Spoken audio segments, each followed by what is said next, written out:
I'm so excited now to introduce someone who I've known for 30 years. I can't believe I can say that.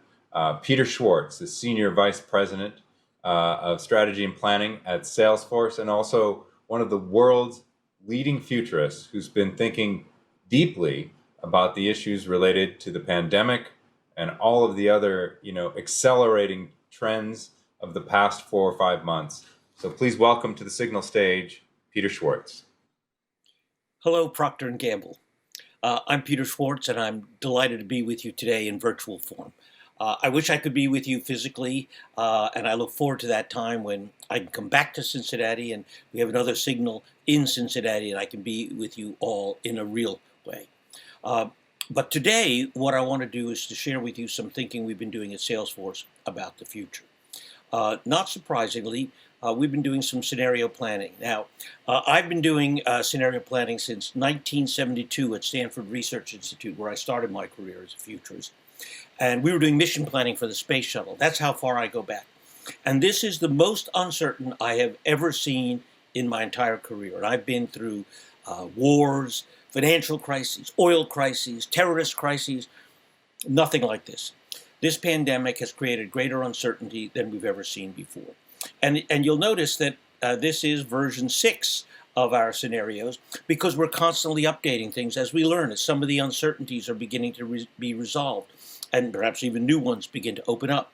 So what I'm going to share with you is a way of thinking about the crisis and where it may be going and what some of the implications, for example, for retail might be. So the reality is, of course, that as soon as the pandemic began to hit, what we saw was a desire to suppress it, right? So, it came on and began to climb, and a number of places have done reasonably well in getting it down. There was a well-known paper called The Hammer and the Dance by Thomas Puyo, one of our advisors. And Thomas said basically you had to suppress the virus, you had to hammer it down, and eventually you'd have to dance with it. Now, of course, as soon as you do that and you shut things down, you create an instantaneous economic crisis, right? And so the question is, can you provide enough stimulus to deal with that crisis? So, as my friend Martin Wolf at the FT said, look, this is like a war, and you need to mobilize at that scale. And so you need to think big, act now together. That's the best case. And some places have done that reasonably well and others not so well. So that's the crucial question. And what we're seeing here then is the question of how effective is the suppression and how effective is the stimulus. Most places have moved out of losing control, but not clear that some of the states, for example, Texas, Florida, might not still be there. Most places have been in the act of suppression, and a few are actively reopening. Northern California, some states, Germany, parts of the UK, etc. So what we've learned is that there's an enormous amount of variation around the world, and that's important. So we're going to present different scenarios and look at how different parts of the world are in different scenarios. Now, the truth is that we've looked at about 8 critical uncertainties as we've thought about this. Now, one important question is how effective is the suppression? So here, in general, with respect to the virus, what we've seen are several fundamental uncertainties. Will there be multiple waves? Will there be a vaccine? Will it mutate? Will there be immunity? We don't really know all of those questions. And in fact, one of the things we've come to recognize in some ways that the wave metaphor may be the wrong metaphor. It may be better to think about this a bit like a prairie fire, right? With fire burning everywhere and hot spots coming along, little forest glades and so on that catch on fire.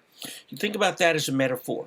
And the reality is that in epidemiology, what they talk about is cluster busting, identifying early on that what we've got is a cluster of an outbreak.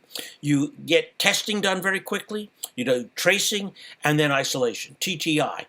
Think about this as precision intervention rather than a big, massive shutdown of everything. Initially, we had to shut everything down to get it stopped. But now more and more places are focused on cluster busting. Good example is Germany, right? They had an outbreak at a meatpacking plant in northwestern Germany. They caught that, suppressed it, traced everyone around it, isolated the area around it, and so on. That's what you need to do. And so the question is, how effective are you at that? And also, how effective are you in the social dimensions of this, namely mask wearing, social distancing, etc.? Does the society respond well, along with the healthcare measures, to be able to effectively respond? And if the answer is yes, then you have an accelerated timeline. And if the answer is no, it takes much longer. And that affects how quickly you can reopen and what kind of policies you have for economic recovery. Because right now, we're not really focused on economic recovery. We've been focusing on covering the economic losses, putting money in people's hands and in businesses' hands. Because what you've done is seen a complete collapse in demand. And now that's restoring demand. It isn't yet stimulating the economy for recovery. All right, so those are the uncertainties. Let's look at the scenarios. The first scenario, crush the curve, is they got onto it fast and rapidly shut the things down, and now there may be little outbreaks that they suppress quickly, and as a result, they're already rapidly recovering, and we're sort of toward the end of the year. What you'd see in these places is the beginning of recovery. Now, they won't recover all the way to 100% until there's a vaccine. Because you think about, for example, the best case of this is New Zealand. They were able to isolate themselves. They crushed it really rapidly, and they are recovering. But New Zealand trades with the world. They buy and sell from the world.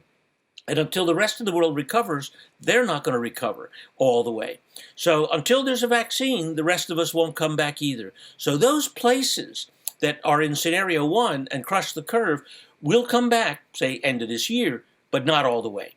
Because the truth is that right now we're in what the economists call the 90% economy. 10% is gone and won't come back. Now, new stuff will ultimately come to take its place. But the truth is that right now we're already well down, and it'll be a while before we all come back. Now, the second scenario, what we call rolling recession, is more realistic for most places, right? They did a reasonable job of getting it down, but there are new outbreaks that make it more challenging. It means you have to shut things down again, and you get more economic dislocation. Look, Australia started out really well, but now they've had an outbreak in Melbourne and had to shut it down. South Korea did really well, and its outbreaks are small enough that maybe it hasn't seen much of an economic consequence. In this case, what you would see is basically recession extend well into next year. If we get a vaccine more realistically, say middle of next year, then what you'd see getting back to kind of the next normal is somewhere end of 2021, beginning of 2022. This is a very realistic scenario for many, many places. Now, the third scenario, which we think is the most extreme, but not implausible for lots of places, happens because, first of all, it's difficult to suppress the virus. It takes a long time. We don't get a vaccine anytime soon. And in fact, what we get is a kind of new COVID normal. We have to learn how to dance with it. Maybe we're coming in and going out again. What this means is the economic impact is profound. Lasts a long time. This is a real depression. Now, the depression this time won't be like the last time. People have more money. We have Social Security. We have unemployment benefits and so on. So it won't be quite as bad, but it could be persistent, and it could be highly problematic for many years to come, 2, 3, 4 years even. So this is a real challenge, and it will only be changed eventually by a vaccine. So this is the worst case scenario. And maybe Southern California might be there, where Northern California is more in scenario 1 or 2. So let's look at where different parts of the world are. Crush the curve? Well, Taiwan was probably there, Australia maybe, Japan almost certainly. The Bay Area, which got on this very early, may be as well. So what we've seen now is some countries that really are crushing the curve. The second scenario, well, Germany was probably there, maybe moving up to the first group. Ireland still here, Los Angeles maybe moving down. Florida moving down to the third scenario. Now, what we see in the third scenario, New York State, well, they may be moving up, UK moving up, India not catching up at all, and Brazil in terrible shape. So what we see with Brazil is, with leadership like they have, they're in a serious crisis. So, the truth is that we still face a lot of uncertainty, but this is a time to reimagine and reinvent the future. Look, what we've seen is a world where there were a number of trends already going on, and the pandemic has accelerated those trends. We had a trade war that was deglobalizing supply chains. That has been accelerated. Many people now need to look at more resilient supply chains. I'm sure you're looking at all of that. Sustainability hasn't gone away as a concern. It's still very much on people's mind. And now we have new options to deal with it as a result of traveling less, driving less, etc., consuming less. Maybe there's some big gains to be had here. But the really big change is remote everything, right? We're doing this remotely. The tools that we have to do it all are fairly primitive. This was invented, before we had the pandemic. This is all going to get a hell of a lot better for education, for work, for socialization, for healthcare. But what we're really going to see is a huge transformation in retail. Look, we're buying everything online these days. Look, I'm a big customer of Oil Olay Regenerist with SPF 50. I wear this every single day. I go through a couple of tubes every week. I get this as a regular subscription through my Olay Club, right? So you've already begun to move to this world of remote everything. I don't have to go to CVS to get it. Now, I wonder what fraction of your products are already in that category. That is, that they are the things that people use every day in their lives. Why would I ever buy Tide at the store again? So many of the things that are part of the Procter & Gamble product family are the things of daily life. So it seems to me that the great majority of your products want to be on that kind of subscription model for most of us. So does that mean I never want to go to the store again and buy a Procter & Gamble product? No. The nature of retail changes. Retail becomes not about selling and buying, but entertainment. Look, I'm not a guy who shops a lot, to be honest, but my wife loves shopping. For her, retail is entertainment. You want to see retail as entertainment? Go to Singapore. Man, they love shopping. Every mall is always full of people. And they may not be buying a lot, but it is entertainment. So what does that mean? What it means that the shopping experience must be entertaining. It must be a great experience, fun, informative, rich, unique, innovative. When a new version of Regenerist comes along, I want you to invite me to a really cool Olay store where maybe over a glass of champagne, I try the new version. I'm getting older and, you're innovating and I may need a new version before too long. So where the experience is quite unique. Maybe I have unique access to that.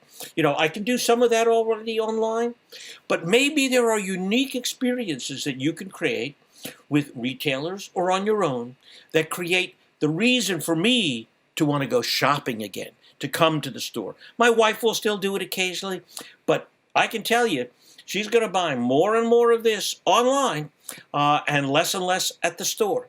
So if you want me coming, you've got to make it a great experience. And on the other hand, create remarkable consumer loyalty by delivering packages of this to me every other week and virtually everything else that Procter & Gamble produces.